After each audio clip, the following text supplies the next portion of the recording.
Assalamualaikum warahmatullahi wabarakatuh. Apa kabarnya teman-teman Pesan Center? Nah, pada video kali ini saya akan coba menjelaskan mengenai fungsi dan contoh kasus, yaitu dalam hal subrogasi, kemudian cesi, dan kemudian juga novasi dalam istilah di dunia perbankan atau perkreditan. Nah, seperti apa untuk penjelasan secara lengkap? Saksikan video ini sampai habis.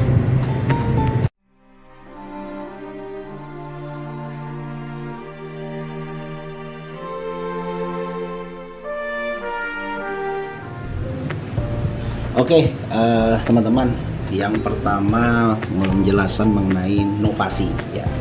Novasi merupakan pembaruan hutang.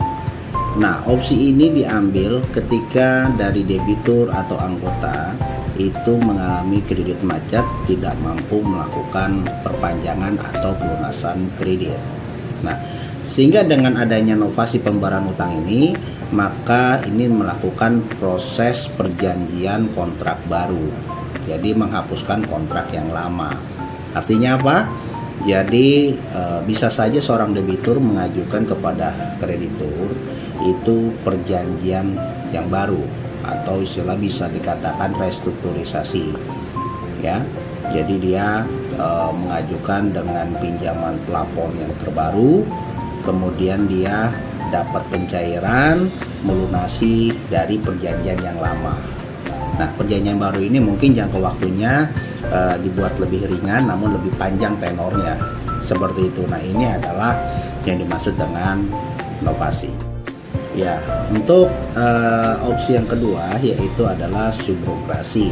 Nah, subrogasi artinya adalah pergantian dari kreditur lama kepada kreditur baru. Dalam proses ini mungkin bisa disebutkan juga istilah take over ya. Nah, jadi contoh begini, ketika seorang debitur atau anggota mengalami kredit macet, tidak mampu melakukan pembayaran kepada pihak bank atau kreditur.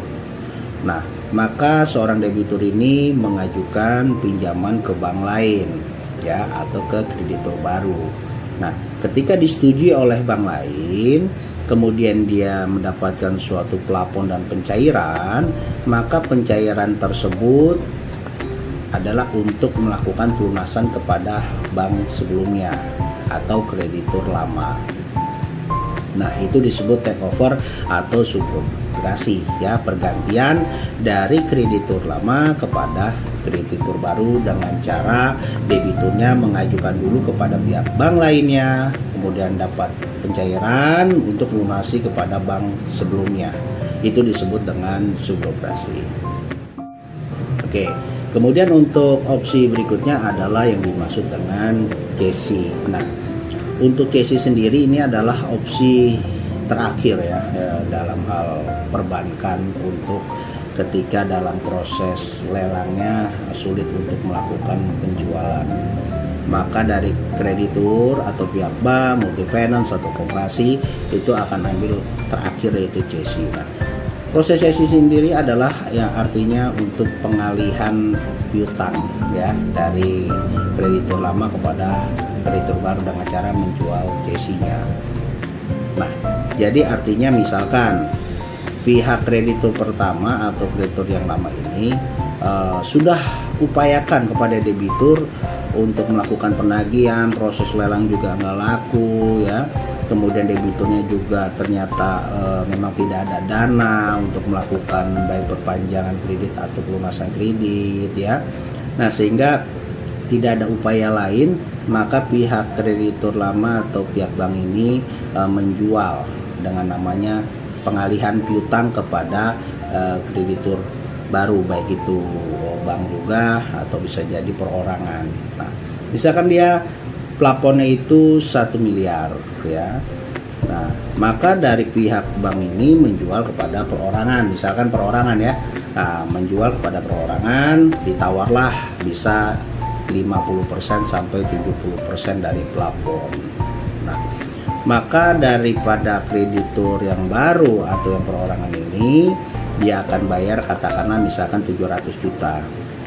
Nah, maka dari pihak kreditur lama dan kreditur baru itu akan melakukan pembuatan akta cesi di notaris untuk pengalihan. Namun terlebih dahulu dari kreditur lama pihak bank itu mengirimkan surat pemberitahuan dulu kepada debiturnya bahwa untuk hutangnya tersebut, hutangnya dialihkan kepada kreditur baru nantinya.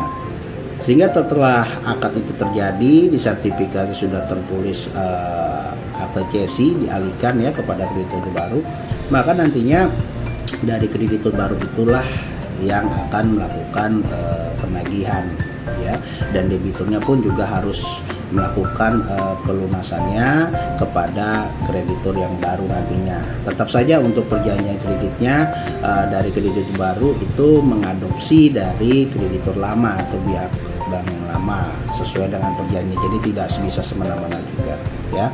Jadi seperti itu untuk namanya proses cesi atau pengalihan piutang ya. Jadi kesimpulannya di dalam dunia perbankan ya, koperasi, BPR atau multi-finance itu adalah beberapa opsi yang bisa diambil ya, dari mulai inovasi, subrogasi ataupun terakhir cesi ya.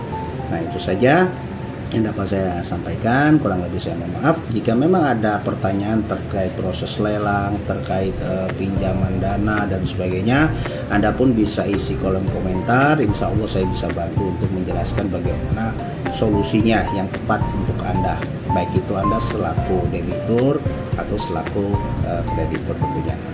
Oke, jangan lupa Anda saksikan video-video kami lainnya, semoga bermanfaat untuk Anda.